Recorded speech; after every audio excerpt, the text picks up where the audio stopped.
আসসালামু আলাইকুম প্রিয় দর্শক, অন্য মঞ্চের আলাপচারিতায় আপনাদের সকলকে আমন্ত্রণ জানাচ্ছি। প্রিয় দর্শক, দিল্লিতে কোয়াড দেশগুলোর বৈঠক হয়ে গেল গত 26শে মে পরশু। জাপান, আমেরিকা, অস্ট্রেলিয়ার পররাষ্ট্রমন্ত্রীরা এজন্য দিল্লিতে এসেছিলেন। কোয়াড বা কোয়াড্রিল্যাটারাল সিকিউরিটি ডায়ালগ তৈরি হয়েছিল ইন্দো প্যাসিফিক এই অঞ্চলে চীনের ক্রমবর্ধমান প্রভাব ও সামুদ্রিক চাপের মোকাবিলায় পৃথিবীর 4টি বড় দেশ আমেরিকা, জাপান, অস্ট্রেলিয়া এবং ভারত, এই 4টি দেশ একসাথে মিলে তারা চেয়েছিল চীনের এই চাপ, সামুদ্রিক চাপ এবং প্রভাব, তার মোকাবিলায় নিজেদের মধ্যে সমন্বয় জোরদার করার জন্যে। এটা শুনতে অনেকের কাছে দূরের কূটনীতি মনে হতে পারে, কিন্তু এর ঢেউ বাংলাদেশ পর্যন্ত পৌঁছতে পারে শুধু নয়, ইতিমধ্যে পৌঁছে গেছে। কারণ এই বৈঠকে ভারত, আমেরিকা, জাপান আর অস্ট্রেলিয়া তারা বৈঠক শেষে যে ভাষা ব্যবহার করেছে তাদের জয়েন্ট রিড আউটে, তাতে পরিষ্কার তারা ইন্দো প্যাসিফিকে নিরাপত্তা, সমুদ্রপথ, প্রযুক্তি, জ্বালানি আর সাপ্লাই চেন এই সব একসঙ্গে ধরে নতুন এক কৌশল সাজাচ্ছে। আর বাংলাদেশ ঠিক সেই ভূগোলের মধ্যে দাঁড়িয়ে আছে যেখানে বে অফ বেঙ্গল, চট্টগ্রাম বন্দর, সমুদ্রপথ, ডিজিটাল কানেক্টিভিটি আর আঞ্চলিক ভারসাম্য সব কিছু একসঙ্গে এসে মিশেছে। এই কারণেই আজকের আলোচনার মূল প্রশ্ন হলো দিল্লির কোয়াড বৈঠকের প্রভাব বাংলাদেশের ওপর কি হতে চলেছে। এবং আরেকটু সোজা করে বললে, ঢাকা কি এখন বড় শক্তিগুলোর নতুন টানাপোড়েনের কেন্দ্রে ঢুকে পড়ল? আর এই আলোচনার স্বাভাবিক পরিণতি কিভাবে বাংলাদেশের রাজনীতিতে শেখ হাসিনার প্রত্যাবর্তনকে অবশ্যম্ভাবী করে তুলতে পারে বা অনেকটাই করে তুলেছে ইতিমধ্যে, সেই বিষয়টি আলোচনার মধ্যে আনব।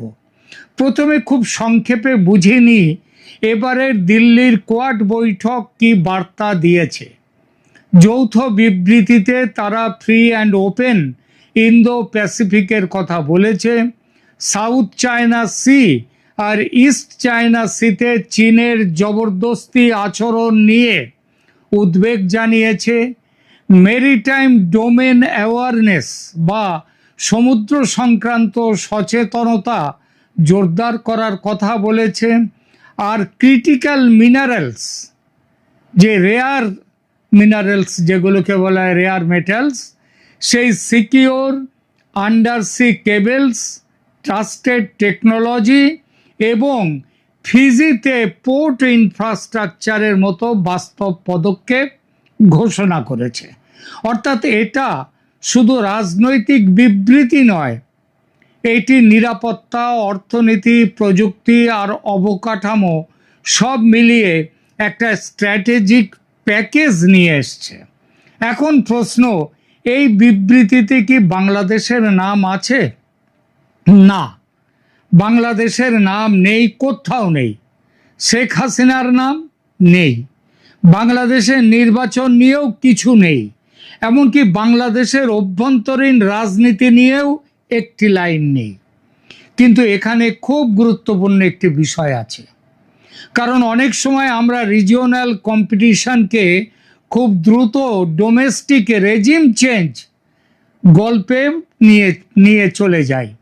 এবং নথিভুক্ত তথ্য বলছে কোয়াডের প্রকাশ্য অবস্থান এখনো বাংলাদেশ স্পেসিফিক পাওয়ার ইঞ্জিনিয়ারিং নয়, বরং একটা বিশদভাবে ওয়াইডার ইন্দো প্যাসিফিক ব্যালেন্সের কথা এখানে বলা হয়েছে। তাহলে বাংলাদেশ কেন গুরুত্বপূর্ণ? কেন বাংলাদেশকে এই আলোচনায় নিয়ে এলাম? কারণ বাংলাদেশের অবস্থান এমন এক জায়গায় যেখানে ভারত মহাসাগর, বঙ্গোপসাগর, দক্ষিণ পূর্ব এশিয়ার প্রবেশপথ, বন্দর সংযোগ, জাহাজ চলাচল আর কানেক্টিভিটি, যোগাযোগের রাজনীতি সব একসঙ্গে ধরা পড়ে। কোয়াড যখন maritime awareness, sea lane security, under sea cable resilience আর ট্রাস্টেড ইনফ্রাস্ট্রাকচারের কথা বলে, তখন তার প্রভাব বাংলাদেশের মতো উপকূলীয় ও বাণিজ্য নির্ভর দেশের উপর পড়বে, এটা বলাই যায়, তাই নয় কি? আপনি বলুন। এখন আসি সেই জায়গায় যেটা নিয়ে সবচেয়ে বেশি আলোচনা হচ্ছে। বাংলাদেশ কি ধীরে ধীরে চায়না পাকিস্তান অরবিটের দিকে ঠেলে যাচ্ছে, চলে যাচ্ছে? এই প্রশ্নের পেছনে কারণ আছে। কারণটা কি? 2025 সালের জুন মাসে কুনমিং, চীনের, সেখানে বাংলাদেশ, চীন ও পাকিস্তানের একটা ত্রিপক্ষীয় বৈঠক হয়েছিল। কে ছিলেন সেখানে? ছিলেন বাংলাদেশের যে প্রধান উপদেষ্টা, তিনি ছিলেন সেখানে। সেই বৈঠকে trade, investment, agriculture, digital economy, marine issues, connectivity, development, cooperation, এই সব নিয়ে কাজ এগোনোর কথা বলা হয়েছিল। বৈঠকের পর পাকিস্তানের পক্ষ থেকে বলা হয়, এই ট্রাইল্যাটারাল ফ্রেমওয়ার্ক যেটা চীন, পাকিস্তান এবং বাংলাদেশ মিলে করছে, সেটা ট্রেড, কানেক্টিভিটি এবং ডেভেলপমেন্টের জন্য আরও এগিয়ে নিয়ে যাওয়া হবে। অর্থাৎ তিনটে দেশ মিলে একটা যেন গোষ্ঠী তৈরি করলো। এখানে অনেক পর্যবেক্ষক স্বাভাবিকভাবেই প্রশ্ন তুলেছিলেন সেদিন, যে এটা কি তাহলে দক্ষিণ এশিয়ায় নতুন এক অ্যালাইনমেন্টের শুরু হলো, নতুন এক জোট শুরু হলো? ভারতের প্রতিক্রিয়া ছিল ভীষণভাবেই নেগেটিভ।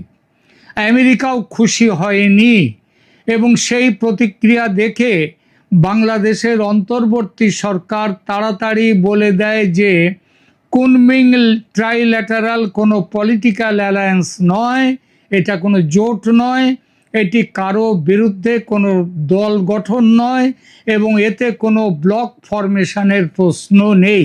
অর্থাৎ তারা কোনো জোট গঠন করছেন না।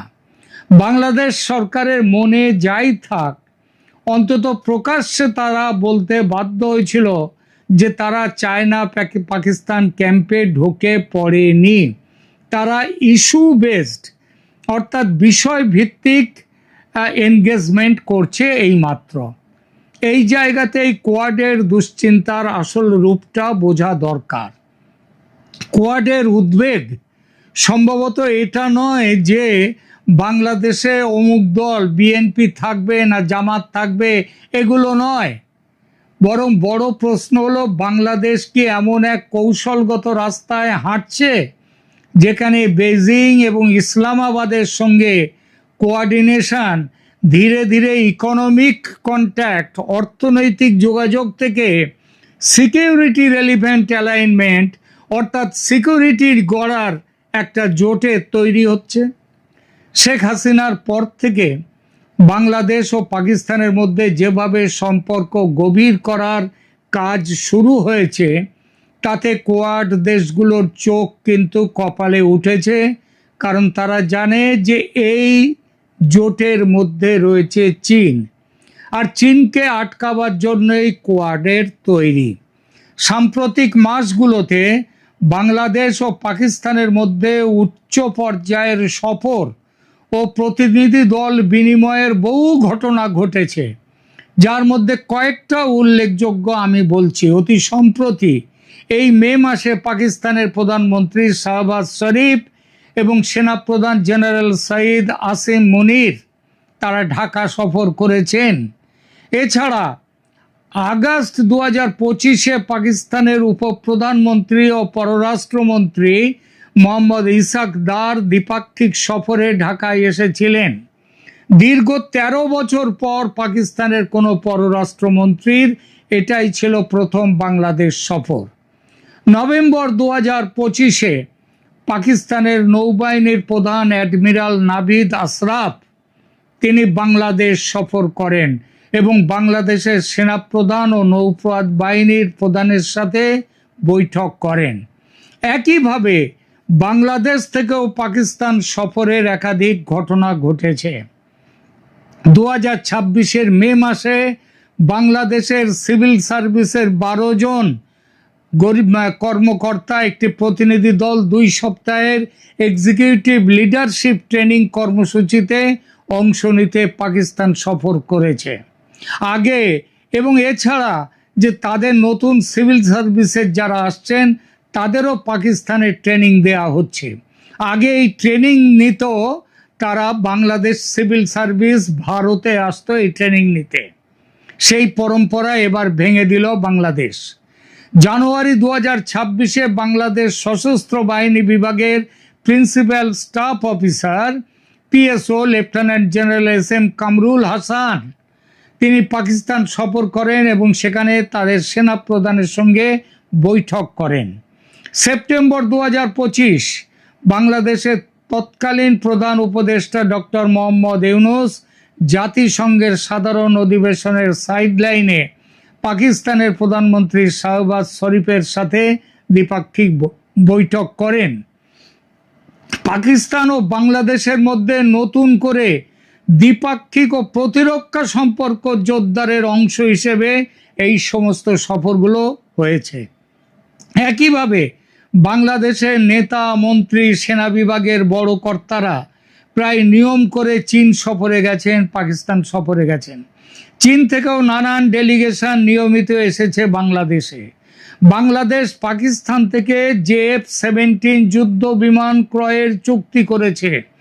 JF-17 থান্ডার হলো চীন ও পাকিস্তানের যৌথ উদ্যোগে তৈরি একটি একক ইঞ্জিন বিশিষ্ট হালকা ওজনের বহুমুখী যুদ্ধ বিমান যার মাল্টি রোল আছে। পাকিস্তানের এরোনটিক্যাল কমপ্লেক্স প্যাক এবং চীনের চেংডু এয়ারক্রাফট ইন্ডাস্ট্রি কর্পোরেশন তারা দুজনে মিলে এই বিমান তৈরি করেছে।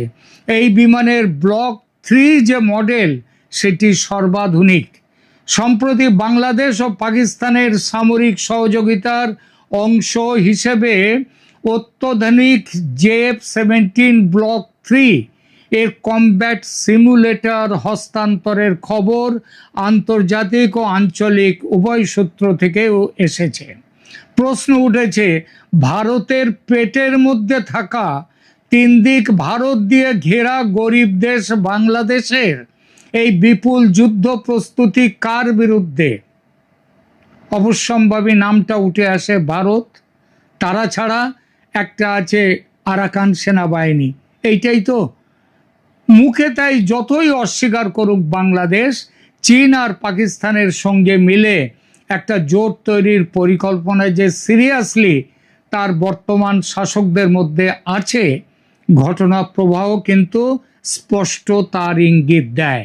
নইলে গরিবের ঘোড়া রোগের মতো JF-17 যুদ্ধ বিমান কেনা কেন বাংলাদেশের? কোয়াড নিজেই তার বিবৃতিতে economic coercion, arbitrary export restrictions, critical mineral dependence এবং ট্রাস্টেড কানেক্টিভিটির কথা তুলেছে। মানে তারা এখন ইনফ্লুয়েন্সের কম্পিটিশনকে খুব বিস্তৃত চোখে দেখছে। একটু পেছন ফিরে গেলে বিষয়টা আরও পরিষ্কার হয়। 2021 সালে তখন শেখ হাসিনা ছিলেন বাংলাদেশের প্রধানমন্ত্রী। চীনের রাষ্ট্রদূত বাংলাদেশকে কোয়াডে যোগ দেয়া নিয়ে প্রকাশ্যে সতর্ক করেছিলেন। বলেছিলেন এতে 2 দেশের সম্পর্কে বড় ক্ষতি হতে পারে। বাংলাদেশের শেখ হাসিনা তখন জবাব দিয়েছিলেন তারা স্বাধীন ও সার্বভৌম দেশ, নিজেদের পররাষ্ট্রনীতি তারা নিজেরাই ঠিক করবে। এই পুরনো ঘটনা দেখায় বেজিং বাংলাদেশকে কৌশলগতভাবে গুরুত্বপূর্ণ মনে করে, আর কোয়াড সংক্রান্ত যে কোনো অগ্রগতি ঢাকাকে ঘিরে সংবেদনশীলতা তৈরি করতে পারে। আর এখানেই আসে বাংলাদেশের বর্তমান সরকারকে বদলের প্রশ্ন। কারণ এদের নিয়ত ঠিক নেই, এরা বিশ্বাসযোগ্য নয়, বিশেষ করে ভারতের কাছে। আর মনে রাখা ভালো যে ভারত এখন কোয়াডের চোখ, এবং ভারতের চোখ দিয়ে কোয়াড দেখবে এই অঞ্চলের ভূ রাজনীতি। সুতরাং বাংলাদেশের ওপর কোয়াড বৈঠকের প্রভাব সরাসরি আজ সিদ্ধান্ত এবং কাল সরকার বদল এই ধরনের নয়, প্রভাবটা বরং 3 ধাপে আসবে। প্রথম ধাপ হচ্ছে স্ট্র্যাটেজিক সিগন্যালিং। বাংলাদেশকে বুঝতে হবে ইন্দো প্যাসিফিক এখন কেবল বড় শক্তির ভাষণ নয়, এখানে ports, cables, shipping lanes, minerals আর স্ট্যান্ডার্ডসের লড়াইও চলছে। দ্বিতীয় ধাপ ডিপ্লোম্যাটিক প্রেশার।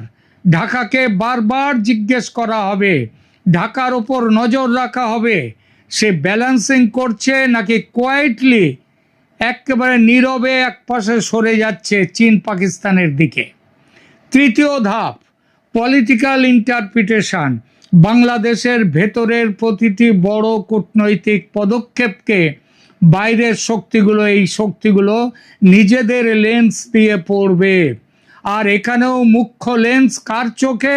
ভারতের। এখন আসি আলোচনার সবচেয়ে বিতর্কিত অংশে।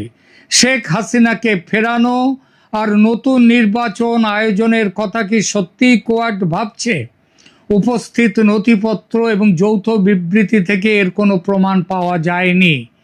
দিল্লির কোয়াড যৌথ বিবৃতিতে বাংলাদেশের নির্বাচন, শেখ হাসিনা, রেজিম চেঞ্জ বা ঢাকার ভেতরের পাওয়ার ট্রানজিশন কোনোটাই নেই। তবে এটা সরাসরি নেই, তাই এটাকে প্রমাণিত কূটনৈতিক পরিকল্পনা হিসেবে এই মুহূর্তে বলা ঠিক হবে না। তাহলে কেন এমন কথা উঠছে? কারণ দক্ষিণ এশিয়ার পলিটিক্সে একটি বিষয় সব সময় কাজ করে, যে দেশ বড় শক্তির প্রতিযোগিতার মাঝখানে পড়ে তার ডোমেস্টিক পলিটিক্সও ইন্টারন্যাশনাল ইন্টারপ্রিটেশনের অংশ হয়ে যায়। বাংলাদেশে যদি ভিজিবলি দৃশ্যত চীন পাকিস্তানের কোঅর্ডিনেশনের দিকে বাংলাদেশ যদি এগোয় জোটের দিকে, তাহলে ইন্ডিয়া উদ্বিগ্ন হবে আর কোয়াড ঘনিষ্ঠ শক্তিগুলোও ঢাকার স্ট্র্যাটেজিক ডিরেকশন নিয়ে প্রশ্ন তুলবে। এটি রিজিওনাল লজিক থেকে স্পষ্ট বোঝা যায়। কিন্তু সেই উদ্বেগের রাজনৈতিক অনুবাদ সবসময় অমুককে ফিরিয়ে আনো হয় না। অনেক সময় তা হয় ব্যালেন্স করো, অন্তত এক্সক্লুসিভ অ্যালাইনমেন্টে যেও না, বা একটি গ্রহণযোগ্য রাজনৈতিক প্রক্রিয়া খোলা রাখো। এই গ্রহণযোগ্য রাজনৈতিক প্রক্রিয়া খোলা রাখার কারণেই বাংলাদেশের মূল শব্দটি হলো বাংলাদেশের জন্য লেজিটিমেসি। কিন্তু তার চেয়েও বড় শব্দ হলো ব্যালেন্সিং। ঢাকা যদি একদিকে বলে চায়না পাকিস্তান ট্রাইল্যাটারাল শুধু ইকোনমিক্সের জন্য, আর অন্যদিকে বাস্তবে connectivity, digital cooperation, maritime contact ও পলিটিক্যাল সিগন্যালিং ক্রমশ গভীর হতে থাকে, তাহলে সন্দেহ বাড়লে অ্যাকশন হবে। আর এই জায়গায় ভারতের ভূমিকা গুরুত্বপূর্ণ। দিল্লির কোয়াড বৈঠক ভারতকে ইন্দো প্যাসিফিক সিকিউরিটি আর্কিটেকচারের একটি সেন্ট্রাল কোঅর্ডিনেটর হিসেবে তুলে ধরেছে। বিশেষ করে ইন্ডিয়ান ওশান রিজিয়নে মেরিটাইম ইনফরমেশন শেয়ারিং এবং অপারেশনাল কোঅর্ডিনেশনের ক্ষেত্রে তো অবশ্যই। অর্থাৎ বাংলাদেশের চারপাশে সমুদ্রভিত্তিক ভূ রাজনীতি এখন আরও ঘনভাবে ভারতের নিরাপত্তা চিন্তার সঙ্গে জুড়ে যাচ্ছে। ভারতের প্রভাব গভীরতর হচ্ছে, ফলে ঢাকার যে কোনো বড় স্ট্র্যাটেজিক শিফট, বিশেষ করে বন্দর, কেবল, মেরিটাইম অ্যাক্সেস বা চায়না লিঙ্কড ইনফ্রাস্ট্রাকচার, ওই যে বলছে না তিস্তা বন্দর তৈরি করবে, ওই লালমনিরহাটের বিমানবন্দর নতুন করে তৈরি হবে, ইনফ্রাস্ট্রাকচার তৈরি করবে, এসবগুলো কেবল কিন্তু ইকোনমিক ফাইল থাকবে না, সেটা হয়ে যাবে জিওপলিটিক্যাল ফাইলের একটা অংশ। সব মিলিয়ে ছবিটা এমন, দিল্লির কোয়াড বৈঠক বাংলাদেশের বিরুদ্ধে কোনো ঘোষিত পদক্ষেপ নেয়নি, কিন্তু এই বৈঠক এমন এক স্ট্র্যাটেজিক এনভায়রনমেন্ট তৈরি করেছে যেখানে বাংলাদেশের প্রতিটি বড় বিদেশ নীতি পদক্ষেপ এখন আরও বেশি নজরে রাখা হবে, স্ক্রুটিনাইজ করা হবে। চায়না পাকিস্তানের সঙ্গে ঢাকার যোগাযোগ বাড়লে, যত বাড়বে ততই কোয়াড ঘনিষ্ঠ মহলে প্রশ্ন উঠবে, বাংলাদেশ ব্যালেন্সিং করছে নাকি সরে যাচ্ছে ওই জোটের দিকে। সোজা ভাষায় শেষ কথা হলো, কোয়াডের নজর থাকবে বাংলাদেশের শাসকদের ওপর। এখনো পর্যন্ত সেই নজরে মোহাম্মদ ইউনূস ফেল করেছেন, তারেক রহমানও ফেল করতে করছেন। তারা স্পষ্ট ঝুঁকে পড়েছে চীন পাকিস্তানের দিকে, আর সেজন্যই উঠে আসছে তাদের বদলের, চেঞ্জ করে দেওয়ার সম্ভাবনা, রেজিম চেঞ্জের সম্ভাবনা। মোহাম্মদ ইউনূস এই রেজিম চেঞ্জের সম্ভাবনায় চলে গেছেন। তিনি এসেছেন তারেক রহমান, ভারত তাকে সমর্থন দিয়েছিল, কিন্তু তারেক রহমান এখন কি বলবো, তার কথা রাখছেন না, তিনিও ব্যর্থ হচ্ছেন। কোয়াড তাকে বিশ্বাসযোগ্য মনে করছে না অবধারিতভাবে, তাই উঠে আসছে শেখ হাসিনাকে ফিরিয়ে নিয়ে আসার অপশন। তার প্রত্যাবর্তনের সম্ভাবনা এতটা উজ্জ্বল হয়ে উঠছে প্রতিদিন এখন এই একটি কারণেই। এসব কথা যে জোরে সরে উঠেছে এমন নয়, কিন্তু দিল্লির বৈঠকের পর থেকে এটুকু পরিষ্কার, ঢাকাকে এখন আগের চেয়ে অনেক বেশি হিসেব কষে হাঁটতে হবে। তারেক রহমানকে সাবধান হতে হবে।